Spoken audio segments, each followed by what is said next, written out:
try to just encapsulate the 4 questions themselves. Well, there'll be ways that viewers can read more about that. But what's the sequence in that process? So the first question is the question of a shared future. And it is, can you envision a future for the other side that it would find minimally bearable?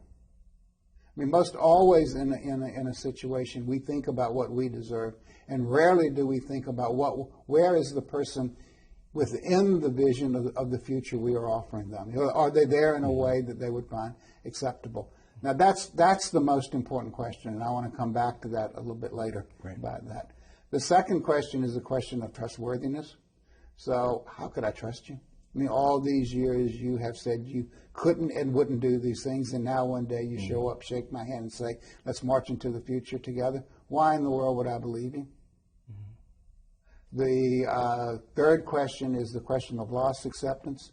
So how can the parties accept the losses so they can make the concessions that the agreement requires? It's oftentimes thought that the agreement, whatever negotiated agreement we have, has to be just. We have to not have unacceptable losses in it. The fact of the matter is every negotiated agreement imposes losses and injustices on the party from their perspective. And so the question is, how do we deal with those losses and injustice, even if we feel they are unjustified? And in the particular question of losses, both sides feel that the agreement, when it is reached, gives them nothing and requires from them painful concessions. It gives the other side everything and requires nothing of them. In their perception. In their perception. And both sides looking at the agreement feel that at the same time. Partly they feel that because they feel like the other side hasn't given up anything that they were really entitled to, where I have. And I've gotten nothing in benefits from that. I've only got losses. They didn't make any concessions, and they got everything, things that they don't deserve. Right. And so how do you deal with that mix of folks? The last one is the question of just entitlements, and that's always the buzzsaw, because unless the agreement is just, minimally just in some ways, it's not legitimate. And yet, as I will say a little bit more later, the pursuit of justice is a barrier. Where justice is a requirement, the pursuit of justice is a barrier. And particularly to the extent that we feel, as we always do in conflict, that justice is getting that to which I am entitled. The other side is what stands in the way of that. And so it becomes for them the personification of injustice. And what we feel is that in many ways you have to reverse that. We're not going to agree about what justice entails. In fact, if we could, it would be a much easier problem to solve. But we don't agree about what justice entails. But we might agree that a particular thing is unfair, particularly unfair. We could have better chances of agreeing on that and then working together to rectify that. The bottom line in that one is that you have to have someone answer yes to the question of, are you better off in peace than you were in conflict? And if the answer to that is no, you're in deep trouble. And so we have to work together to make sure that the answer is yes. Yes, I'm better off in peace than I was in conflict.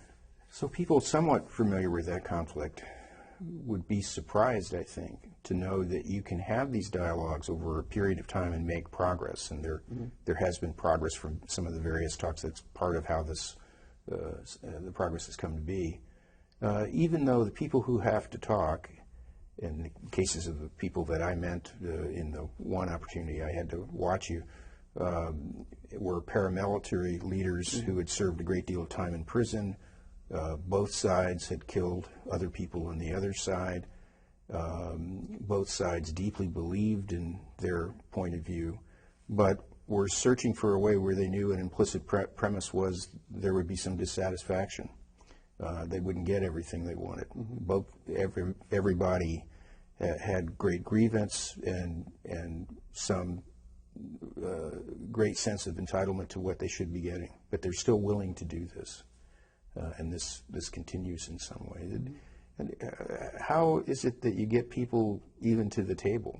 I mean, trust is a central piece, even just to get to the beginning of these dialogues repeatedly. How's that accomplished? You get people to the table for a variety of different reasons. And sometimes it's a sense of, I just want to see what can happen.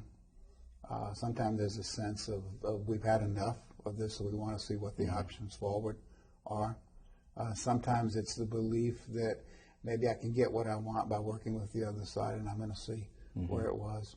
Initially in community dialogue, they organized around three questions. What do you want? Why do you want it? And what can you live with given that others disagree? And in many ways, dialogue was focused on a particular notion of reconciliation, one of my being reconciled to a situation. And so there's a new Northern Ireland coming about. It's being pushed by the British government, the Irish government, by our politicians. It's coming about. I'm not involved in it. I mean, it's happening to me. And so I want to know where am I in this new emerging future? And those three questions allow me to test that out. So I say what I want and why I want it, and I get your reaction to that. And I get a reaction, and I hear what you want, and I give a reaction to that. And then we begin to react to each other's reaction. And we begin to search for, well, what does it mean since you're not going away? And I have a future, and I want it to be here, and you're still going to be here and a part of it. Where am I in your future? Where are you in my future? Where am I in this new Northern Ireland? And that dialogue process focused on that. Well, at a certain point, we wanted to give direction to it because it tended to spin its wheels around and around and around about the same issues. And the four questions emerged out of that. One of the key things, I think, is that first question. And I want to go back to it just a second. Quite often people in a dialogue with the notion that we want to reach agreement. And so that the being able to work with the other side is based on us agreeing about certain things. That's too high a standard for us. I mean, it rarely happens that way. And so what we want to instead is establish a domain of mutually bearable futures, so that we're engaged in conversation, knowing that we prefer some future. Each of us prefers a future, but it's in a domain of futures that each one of us could bear. So that if you won politically, won negotiating this future, you won it completely. I lost everything. I'd still have a future. It wouldn't be the future I wanted, but it's the future. I'd have a future that I could live with, I could bear. One that I would say I would not use violence to overturn it. And it's the establishment of that domain which is absolutely critical. That's what we're getting at in the shared futures question. We have this little thing of a vision of a shared future is not a shared vision of a future, because a shared vision implies agreement. And that's what we hope to get through a political process, through a negotiating process, through all kinds of things that happen in daily life with one another. But the beginning point and foundation of that is knowing that if the other side got what it really wanted, that first question, I'd be okay because I'd have a future I could live with, even if it wasn't the one I wanted. And even if I worked politically to try to prevent that future from coming about, if it did come about, I'd still be okay. And that's so critical to anything else that ever happens. Because once I find out that the future is developing in such a way that I'm going to have a future I couldn't live with, that I find unbearable, that I would think would be about my destruction, then I'm going to use violence or something else to overturn it. Even if I've made it, the agreements have no weight, I'll overturn it because something more important intervenes. And that's why that first question is critical. And I think it's the hook to dialogue in general. Can we begin to talk about what it's like to live with one another in ways that we find bearable? Going back to the last time we were there together in Belfast, it seemed to me that another benefit of this was that there was also some evidence of the shared future by the fact that from talk to talk in between those, the people knew each other on each side and actually had some more frequent, even daily interaction to resolve some kind of problem. So it's sort of by the experience of the process and getting to know some people, there was a way for this side to talk to this side and work around a particular problem, maybe youth interaction at some of the access points which used to often lead to violence and so on. If you think about it going forward, what's next in your plans? What sort of things, not an elaborate game plan, but what sort of things are you thinking about in this? You know, one thing that really interests me is the interface of peace building, which is what I would think our 4 questions are, and questions of homeland security, homeland safety, and how they interact with one another, both here in the United States, but also in Ireland and in other places.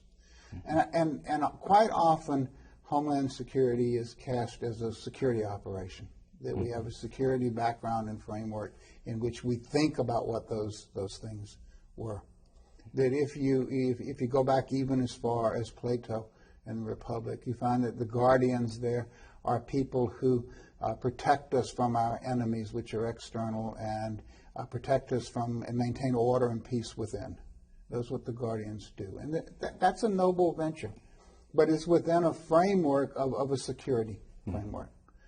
And I'm interested in, so what does that look like, not so much if you displace the security framework, but that you shift it and looked at what does Homeland Security look like if it's cast against peace building in these 4 questions?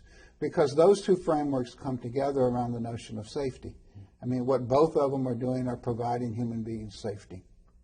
And therefore there ought to be some interaction and conversation between them about what is the role of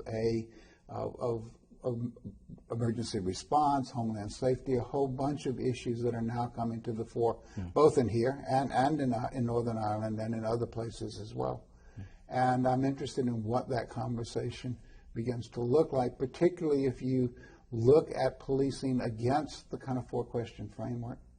We in one of the things that we did about 2 or 3 years ago, we were asked by the PSNI if we would convene a series of talks that were behind the scenes, called the Cardiff Talks, because that's where we eventually went to it. But it involved the major parties as well as the major paramilitary groups.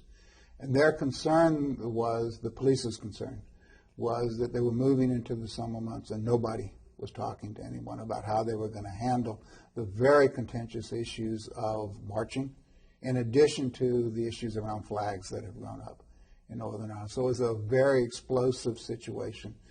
Politically, it was polarized. No one was engaged in that, and no one was talking about how we're going to handle this. That put the police in the position of trying to solve a political problem, which they couldn't do.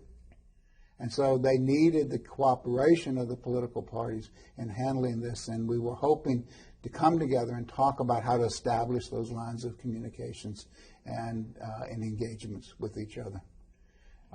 And we were successful. It was quite illuminating to me, in that the statement, I saw the statement that came out and read it from the eyes of someone who was from the public or from the press. But I also knew the background that went into that, and all of the work and conversations and important dialogues that took place in producing a document that didn't necessarily reveal that work. And I think it was important. It didn't prevent violence, but it held it down, put a cap on it. But I think all of that was a kind of way, at least for me, of looking at what's that mix of a police service that then looks at how do we do peace building in local communities, because only as we build peace in local communities do we really provide people with safety. And that, I think, was the kind of inspiration for what I'm hoping to do now. Well, I really appreciate the chance to talk with you about this today. As always, Jim, I enjoyed it as well. Thanks, Byron.